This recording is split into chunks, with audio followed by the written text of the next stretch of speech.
Hola, hola, buenos días, buenas tardes, buenas noches. Sean bienvenidos a este día 2 de nuestra lectura Crimen y Castigo del autor ruso Fyodor Dostoyevsky. Y bueno, pues vamos a empezar donde lo dejamos la última vez. Estamos por iniciar el capítulo número 3 y dice así. Al día siguiente despertó tarde, después de un sueño intranquilo que no le procuró descanso, de pésimo humor. La habitación no tenía más de 6 pasos de largo y ofrecía un aspecto miserable, con el techo muy bajo, el papel tapiz amarillo, polvoriento, despegado a trozos. Era difícil imaginar pobreza y mayor abandono, pero Raskolnikov se sentía feliz en aquel antro. Se había aislado del mundo y vivía tranquilo.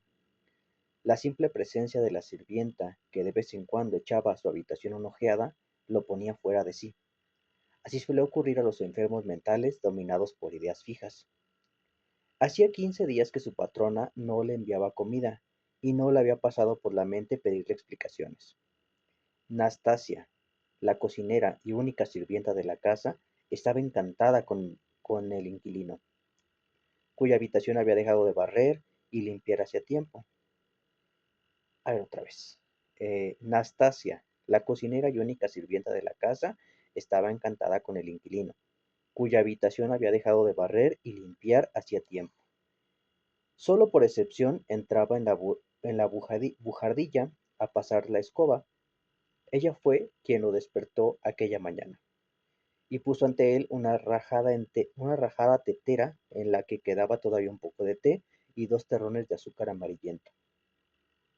Oye, Anastasia, hazme un favor, dijo Raskolnikov, sacando de un bolsillo un puñado de dinero, cosa que pudo hacer porque, como de costumbre, se había acostado vestido. Toma, cómprame un panecillo blanco y un poco de salchichón del más barato. El panecillo blanco te lo traeré enseguida, pero el salchichón, ¿no prefieres un plato de sopa de coles? Es de ayer y está riquísimo. Te lo guardé, pero viniste demasiado tarde. Palabra que está muy bueno. Cuando trajo la sopa y Raskolnikov se puso a comer, Nastasia se sentó a su lado, en el diván y empezó a charlar. Era una campesina que hablaba hasta por los codos y que había llegado a la capital directamente de su aldea. Praskovia Pavlovna quiere denunciarte a la policía, dijo. ¿A la policía? ¿Por qué? ¿Por qué no le pagas? Ni la vas a hacer. ¿Por qué no le pagas ni la vas a hacer? Supongo que dice, ¿por qué no la pagas ni lo vas a hacer? Perdón, es que la traducción parece que no está bien y hay unas letras que no vienen, como que no las entiendo, pierdo un poco la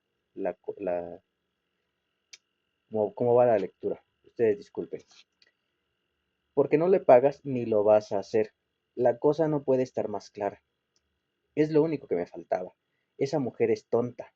Hoy iré a hablar con ella. Desde luego, es tonta, tanto como yo. Pero tú, que eres inteligente, ¿por qué te pasas el día echado así como un saco? ¿Por qué ahora no haces nada? Hago algo, replicó Raskolnikov secamente. ¿Qué es lo que haces? Un trabajo. ¿Qué trabajo? Medito, respondió el joven gravemente tras un silencio. Nastasia se echó a reír. ¿Has ganado mucho con tus meditaciones? Preguntó cuando al fin pudo hablar. No se puede dar lecciones cuando no se tienen botas. No escupas tanto, la saliva podría caer sobre ti. ¿Entonces pretendes ganar una fortuna de un golpe?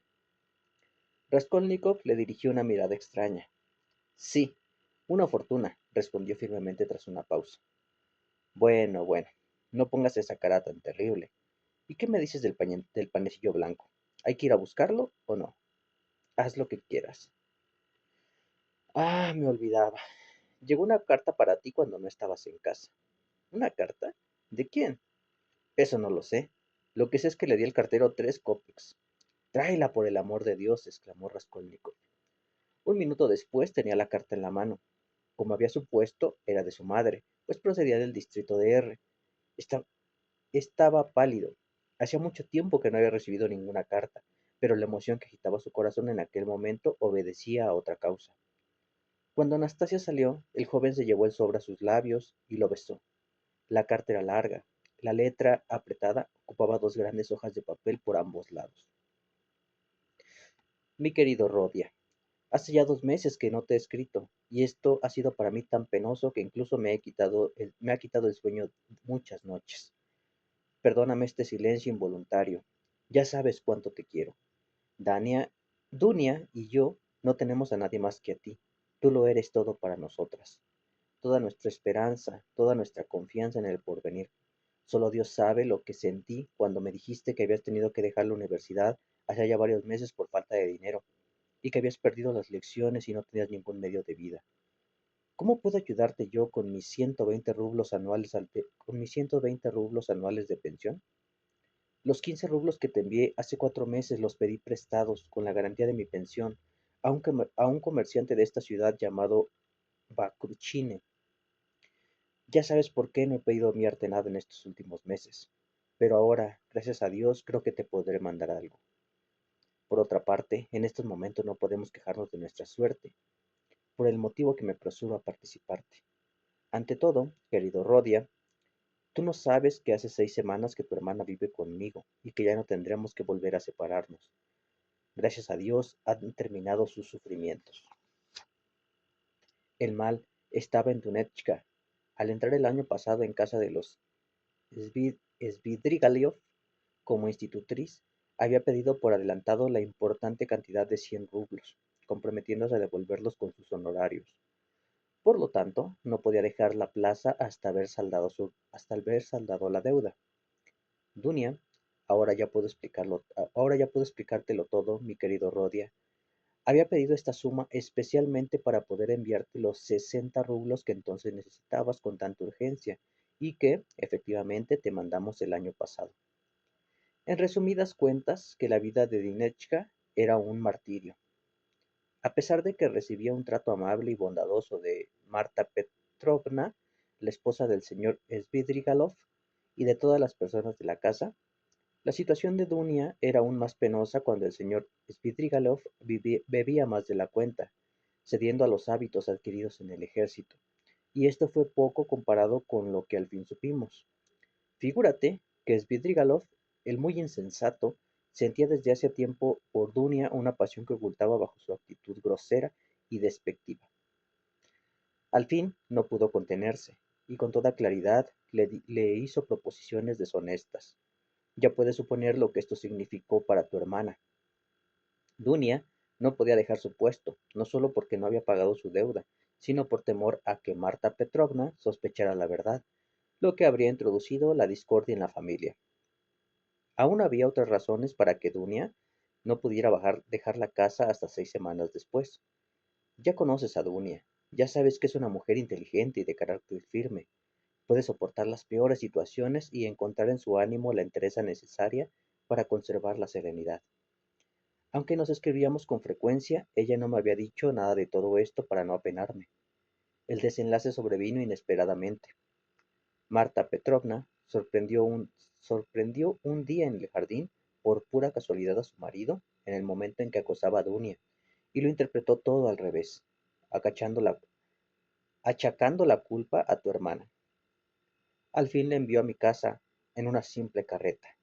Yo no había podido contarte esto también porque Dunechka me lo había prohibido. Desde que se supo todo esto, fuimos el tema preferido de los murmuradores de la ciudad, y la cosa duró un mes entero. No nos atrevíamos ni siquiera a ir a cumplir con nuestros deberes religiosos, pues nuestra presencia era acogida con cuchicheos, miradas desdeñosas e incluso comentarios en voz alta.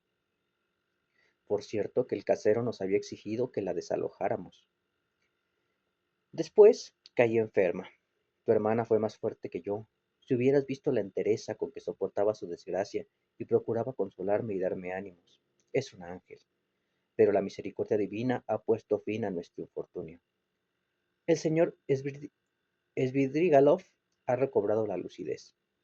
Torturado por el remordimiento y compadecido sin duda de la suerte de tu hermana, presentó a Marta Petrovna las pruebas más convincentes de la inocencia de Dunia. Una carta que Dunechka le había escrito antes de que la esposa lo sorprendiera en el jardín.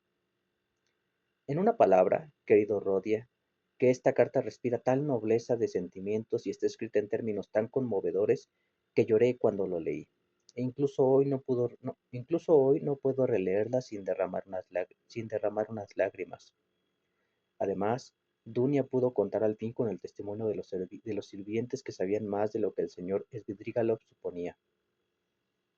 María Petrovna quedó por segunda vez estupefacta, como herida por un rayo, según su propia expresión, pero no dudó ni un momento de la inocencia de Dunia y al día siguiente se propuso dar a conocer esta carta a todos, de casa en casa. Por otra parte, es cierto que ella ha rehabilitado por completo a Dunechka. Toda la vergüenza de esta historia ha caído sobre el señor Svidrigailov, a quien ella presenta como único culpable y tan inflexiblemente que incluso siento compasión por él. Has de saber, querido Rodia, que Dunia recibió una solicitud de matrimonio y la aceptó, lo que me apresuro a comunicarte. El prometido de tu hermana, Pedro, Pedro Petrovich Lujine, es consejero de los tribunales y pariente lejano de Marta Petrovna. Al principio, como comprenderás, nos quedamos atónitas, pues no esperábamos de modo alguno una solicitud de esta índole, y tu hermana y yo nos pasábamos el día reflexionando sobre la cuestión. Ahora, una advertencia, querido Rodia. Cuando lo veas en San Petersburgo, cosa que ocurrirá muy pronto, no te precipites a condenarlo duramente, siguiendo tu costumbre. Si ves en él algo que te disguste, te digo esto en un exceso de previsión, pues estoy segura de que producirá en ti una impresión favorable. Por lo demás, para conocer a una persona hay que verla y observarla atentamente durante mucho tiempo, so pena de dejarte llevar por prejuicios y cometer errores que después no se reparan fácilmente. Todo induce a creer que Pedro Petrovich es un hombre respetable a carta cabal. A primera vista, me pareció un tanto brusco y seco, pero esto puede proceder precisamente de su rectitud y solo de su rectitud. Dunia no pudo pegar ojo la noche que precedió a su respuesta, y creyendo que yo estaba dormida, se levantó y estuvo varias horas paseando por la habitación. Finalmente se arrodilló delante de una imagen y oró fervorosamente por la mañana. Y oró fervorosamente. Por la mañana me dijo que ya había decidido lo que tenía que hacer. Ya te he dicho que Pedro Petrovich se trasladará muy pronto a San Petersburgo, a donde le llaman intereses importantísimos, pues quiere establecerse allí como abogado. Hace ya mucho tiempo que ejerce y acaba de ganar una causa importante. Si se traslada inmediatamente a San Petersburgo, es porque seguirá atendiendo en el Senado cierto trascendental asunto. Por todo esto, querido Rodia, este señor será para ti sumamente útil y Dunia y yo hemos pensado que puedes comenzar enseguida tu carrera y considerar tu porvenir asegurado. Oh, si esto llegara a realizarse. Sería una felicidad tan grande que solo podríamos atribuir a un favor especial de la providencia. Dunia solo piensa en esto. Ya hemos insinuado algo a Pedro Petrovich. Él, mostrando una prudente reserva, dijo que, no pudiendo estar sin secretario, preferiría, naturalmente, confiar este empleo a un pariente que a un extraño. Nos hemos guardado mucho de dejar traslucir nuestras esperanzas ante Pedro Petrovich, sobre todo la de que llegues a ser socio algún día. Tampoco le hemos dicho ni una sola palabra de nuestra firme esperanza de que te ayude materialmente cuando estés en la universidad. Dunia le ha hablado de ti, con entusiasmo, y él ha respondido que a los hombres hay que conocerlos antes de juzgarlos, y que no formará su opinión sobre ti hasta que te haya tratado. Ahora te voy a decir una cosa, mi querido Rodia. A mí, a mí me parece, por ciertas razones, que lo mejor sería que, después del casamiento, yo siguiera viviendo sola en vez de instalarme en casa de ellos. Procuraré vivir cerca de ustedes, pues aún tengo que decirte lo más agradable, Rodia. Precisamente por serlo, lo he dejado hasta el final de la carta. Has de saber, querido hijo, que seguramente nos volveremos a reunir los tres muy pronto y podremos abrazarnos tras una separación de 3 años. Está completamente decidido que Dunia y yo nos trasladaremos a San Petersburgo. No puedo decirte la fecha exacta de nuestra salida, pero puedo asegurarte que está muy próxima. Qué feliz seré cuando pueda estrecharte. Duny está loca de alegría ante la idea de volver a verte. Aunque estemos en vísperas de reunirnos, uno de estos días te enviaré algún dinero, la mayor cantidad que pueda. Ahora que todos saben por aquí que Dunia se va a casar con Pedro Petrovich, nuestro crédito se ha reafirmado de súbito y puedo asegurarte que Anastasio Ivanovich está dispuesto a prestarme hasta 75 rublos, que devolveré con mi pensión. Basta ya. He llenado 2 hojas y no dispongo de más espacio. Ya te lo conté todo. Ya estás informado del cúmulo de acontecimientos de estos últimos meses. Y ahora, mi querido Rodia, te abrazo mientras espero que nos volvamos a ver y te envío mi bendición maternal. Quiere a Dunia, quiere a tu hermana Rodia, quiérela como ella te quiere.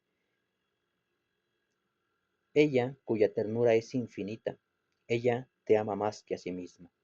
¿Sigues rogando a Dios, Rodia? ¿Crees en la misericordia de nuestro Creador y de nuestro Salvador? Sentiría en el alma que te hubieras contaminado de esa enfermedad de moda que se llama ateísmo. Si es así, piensa que ruego por ti. Acuérdate, querido, de cuando eras niño.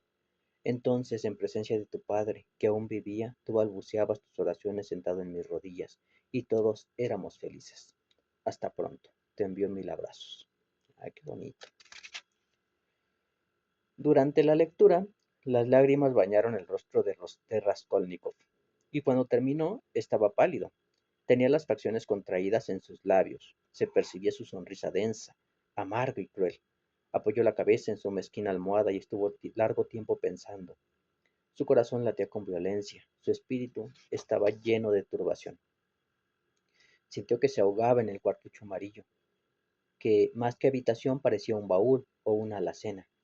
Sus ojos y su cerebro requerían espacio libre. Tomó su sombrero y salió. Esta vez no temía encontrarse con la patrona de la escalera, con la patrona en la escalera.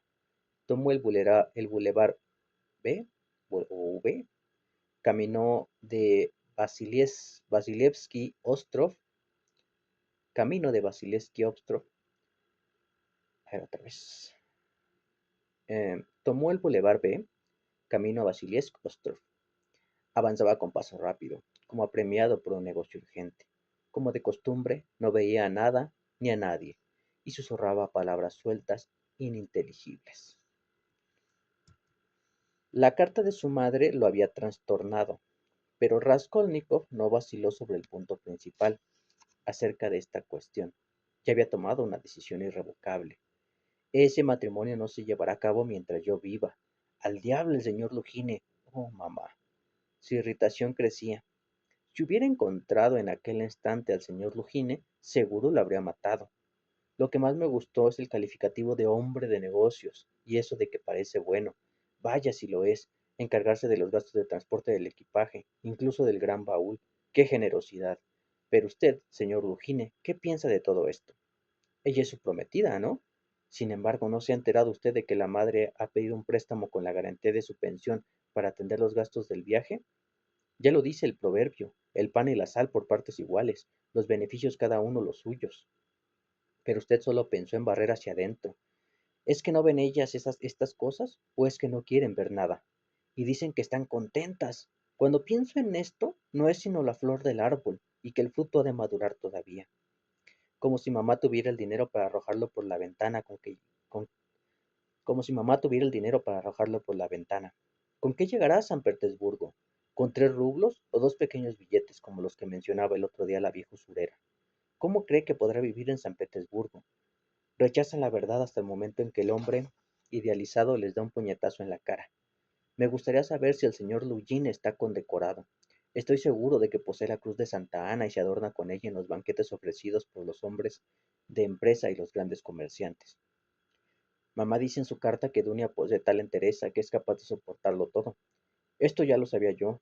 Hace 2 años y medio que sé que Dunia es capaz de soportarlo todo. ¿Pero qué se propone Dunia? ¿Se ha dado cuenta de cómo es este hombre y sabe que habrá de compartir su vida con él si se casa?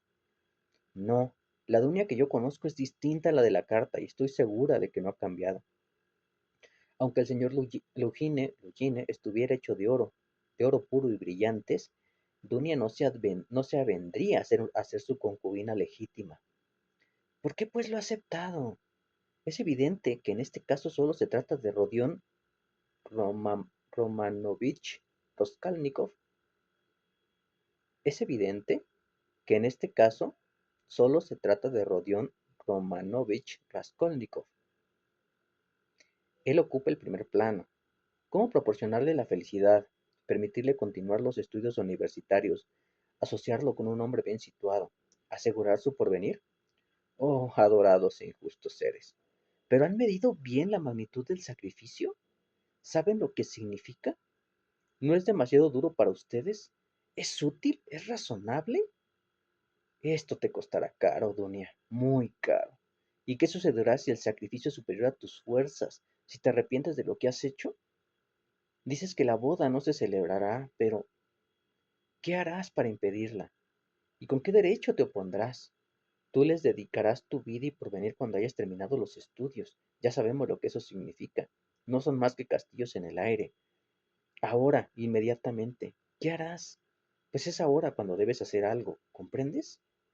La carta de su madre había caído sobre él como un rayo. Era evidente que ya no había tiempo para lamentaciones ni penas estériles. No era ocasión de ponerse a razonar sobre su impotencia, sino que debía actuar con la mayor rapidez posible. Tenía que tomar una determinación, costara lo que costase. ¿Comprende usted lo que significa no tener a dónde ir? Estas habían sido las palabras pronunciadas por Mermeladov la víspera, la víspera y de las que Raskolnikov... a ver, pues, ¿comprende usted lo que significa no tener a dónde ir? Estas habían sido las palabras pronunciadas por Mermeladov la víspera, y de las que Raskolnikov se había acordado porque todo hombre debe tener un lugar a donde ir. De pronto se estremeció. Una idea que había cruzado su mente el día anterior acababa de acudir nuevamente a su cerebro. Sabía que la idea tenía que volver, lo presentía, lo esperaba. No obstante, no era exactamente la misma que la de la víspera. La diferencia consistía en que la del día anterior era un sueño, mientras que ahora se presentaba bajo una forma nueva, amenazadora, misteriosa. Sintió un golpe en la cabeza y una nube se extendió ante sus ojos. Dirigió una mirada en torno suyo, como si buscase algo. Experimentaba la necesidad de sentarse. Su vista erraba en busca de un banco. Estaba en aquel momento en Boulevard K, y el banco se ofreció a sus ojos, a unos 100 pasos de distancia. Aceleró el paso cuanto le fue posible, pero por el camino le ocurrió una pequeña aventura que absorbió su atención durante unos minutos. Estaba mirando el banco desde lejos cuando advirtió que, a unos 20 pasos delante de él, había una mujer que caminaba en la misma dirección. En el primer momento apenas se fijó en ella, como en todo aquello que le rodeaba. En aquella mujer había algo extraño que sorprendía desde el primer momento, y poco a poco fue captando la atención de Raskolnikov. Desde luego, a juzgar por las apariencias, debía ser un adolescente. Iba con la cabeza descubierta, sin sombrerilla, a pesar del fuerte sol, sin guantes, y balanceaba grotescamente los brazos al caminar. Llevaba un ligero vestido de seda, mal ajustado al cuerpo, abrochado a medias y un desgarrón en lo alto de la falda. En el talle, llevaba un ligero vestido de seda, mal ajustado al cuerpo, abrochado a medias y un desgarrón en lo alto de la falda en el talle. Al observarla de cerca, advirtió que su estado obedecía al exceso de alcohol. Raskolnikov se preguntó si no se habría equivocado. Estaba viendo una carita infantil, de unos 16 años, tal vez 15, orlada por cabellos rubios, bonita pero hinchada y congestionada. La chiquilla parecía estar inconsciente. Había cruzado las piernas adoptando una actitud desvergonzada, y todo parecía indicar que no se daba cuenta de que estaba en la calle. Raskolnikov permaneció de pie ante ella. El bulevar siempre estaba desierto, alrededor de la 1 de la tarde. Sin embargo, a unos cuantos pasos, en el borde de la calzada, había un hombre que parecía sentir un fuerte deseo de acercarse a la muchacha por un motivo u otro. Sin duda, había visto a la joven antes de que llegara al banco y la había seguido, pero Raskolnikov le había impedido llevar a cabo sus planes. Estaba claro, aquel señor era un hombre de unos 30 años, bien vestido, grueso y fuerte, de tez roja y boca pequeña y encarnada, coronada por un fino bigote. Al verlo, Raskolnikov experimentó una violenta cólera. De súbito le acometió el deseo de insultarlo. Diga, Svidrigailov, ¿qué busca usted aquí? Exclamó con sonrisa mordaz. ¿Qué significa esto? Exclamó con arrogancia, frunciendo las cejas mientras su semblante adquiría una expresión de asombro y disgusto. Largo de aquí. Esto es lo que significa. ¿Cómo te atreves, miserable? Levantó su fusta. Raskolnikov se arrojó sobre él con los puños cerrados, sin pensar en que su adversario podría deshacerse sin dificultad de dos hombres como él. Pero en este momento alguien lo sujetó por la espalda. Un agente de policía se interpuso entre los rivales.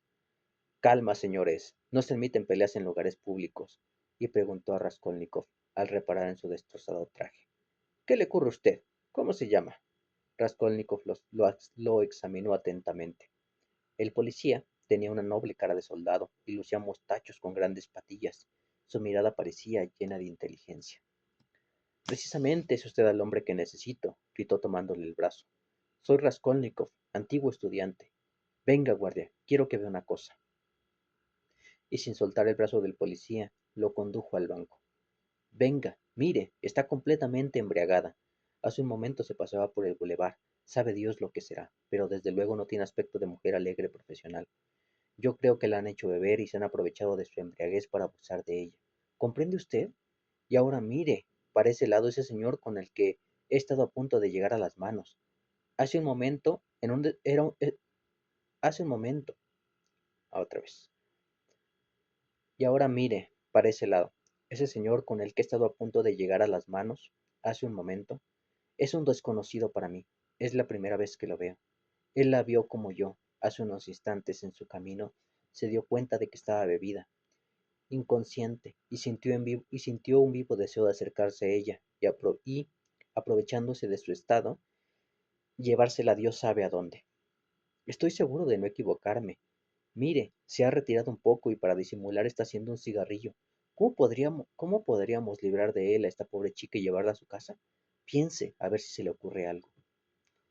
El agente comprendió al punto la situación y se puso a reflexionar. El agente se inclinó sobre ella para examinar su rostro desde más cerca y experimentó una sincera compasión. ¡Qué pena! Exclamó sacudiendo la cabeza. Es una niña, le han tendido un lazo, no cabe duda. Oiga, señorita, ¿dónde vive? La muchacha levantó sus pesados párpados, miró con una expresión de aturdimiento a los dos hombres e hizo un gesto como para rechazar sus preguntas. Oiga, guardia, dijo Raskolnikov, buscando en sus bolsillos, de donde extrajo 20 kopecks. Aquí tiene dinero, tome un coche y llévela a su casa, si pudiéramos averiguar su dirección. Señorita, volvió a decir el agente, tomando el dinero, voy a parar un coche y la acompañaré a su casa. ¿Dónde hay que llevarla? ¿Dónde vive? Déjenme en paz. ¡Qué molestos! Exclamó la muchacha. Es lamentable. ¡Qué vergüenza! Se dolía la gente, sacudiendo la cabeza con un gesto de reproche. Piedad e indignación. Allí está la dificultad. ¿La ha encontrado usted lejos de aquí? Ya le dije que ella iba delante de mí por el bulevar. Se tambaleaba y apenas llegó al banco se dejó caer. Qué cosas tan vergonzosas se ven hoy en este mundo, señor. Tan joven y ya bebida. Parece una muchacha de buena familia. De nuevo se inclinó sobre ella. Tal vez él mismo era padre de jóvenes bien educadas que habrían podido pasar por señoritas de buena familia y finos modales. Lo más importante, exclamó Raskolnikov agitado, es no permitir que caiga en manos de ese malvado. La ultrajaría por segunda vez. Sus pretensiones son claras como el agua. Mírelo, el muy canalla no se va. Hablaba en voz alta y señalaba al desconocido con el dedo. No permitir que caiga en sus manos, repitió el agente pensativo. Desde luego, eso se podría conseguir, pero tenemos que averiguar su dirección. Oiga, señorita, dígame. De súbito la muchacha abrió los ojos por completo, miró a los dos hombres atentamente y, como si la luz hiciera repentinamente en su cerebro, se levantó del banco y emprendió a la reversa el camino por donde había venido. Los muy insolentes, murmuró. No me los puedo quitar de encima. El elegante desconocido continuó la persecución, pero por el otro lado de la calzada y sin perderla de vista. No se inquiete, dijo resueltamente el policía, ajustando su paso al de la muchacha. Ese hombre no la molestará. Ah, cuánto vicio hay por el mundo. En ese momento, Raskolnikov se sintió asaltado por un impulso incomprensible. Oiga, gritó el noble bigotudo. El policía se volvió. Déjela. ¿A usted qué? Deje que se divierta. Y señalaba al perseguidor. ¿A usted qué? Raskolnikov se echó a reír. Bah, exclamó el agente mientras sacudía la mano con ademán desdeñoso, y continuó la persecución del elegante señor y de la muchacha. Sin duda había tomado a Raskolnikov por un loco, o por algo peor. Cuando el joven se vio solo, murmuró, indignado. Se lleva mis 20 kopecks. Ahora hará que el otro le pague también, y le dejará a la muchacha. Así terminará la cosa. ¿Quién me ha mandado meterme a socorrerla? ¿Acaso esta es cosa mía? Solo piensan en comerse vivos unos a otros. ¿A mí qué me importa? Tampoco sé cómo me atreví a dar esos 20 kopecks como si fueran míos. A pesar de estas extrañas palabras, tenía el corazón oprimido. Se sentó en el banco. Sus pensamientos eran incoherentes. Por otra parte, pensar era un martirio en aquel momento. Hubiera deseado olvidarlo todo, dormirse, después despertar y empezar una nueva vida. Pobre muchacha, se dijo. Cuando vuelva en sí, llorará, y su madre se enterará. Le pegará, como a un servil, y tal vez la lance a la calle. Después el hospital, y a los 18 o 19 años será una mujer agotada. ¿Cuántas he visto así? ¿Cuántas han llegado a eso? Sí, todas empiezan como esta. ¿Pero qué me importa a mí? ¿A dónde voy? Pensó de súbito. Qué raro. Yo he salido de casa para ir a alguna parte. Apenas he terminado de leer, he salido para... Ahora me acuerdo, iba a Vasilevsky Ostrov, a casa de Razumikhine. ¿Pero para qué? ¿Qué cosa tan extraordinaria? Ni él mismo comprendía sus actos. Razumikhine era uno de sus antiguos compañeros de universidad. Con él, a pesar de sus peculiaridades, Rodia había hecho amistad, que por lo menos se mostraba comunicativo y franco con él. Era imposible comportarse con Ras- Razumikhine. Está raro. Era imposible comportarse con Razumikhine de otro modo, alegre, expansivo y de una bondad que rayaba en el candor. Estaba muy lejos de ser torpe, aunque a veces se mostraba demasiado ingenuo. Una noche, que recorría las calles en compañía de sus camaradas, había derribado de un solo puñetazo a un gendarme que medía como mínimo 1,90 m de estatura. Del mismo modo que podía beber sin vaso, era capaz de observar la sobriedad más estricta. Unas veces cometía locuras imperdonables, otras mostraba una prudencia ejemplar. Razumikhine tenía otra característica notable: ninguna contrariedad lo turbaba, ningún revés lo abatía. Podría haber vivido sobre un tejado, soportar el hambre más atroz y los fríos más crueles, pues era extremadamente pobre. Tenía que vivir de sus propios recursos y conocía infinidad de lugares donde procurarse dinero trabajando. Hacía 4 meses que Raskolnikov no había ido a casa de Razumikhine. Este ni siquiera conocía la dirección de su compañero.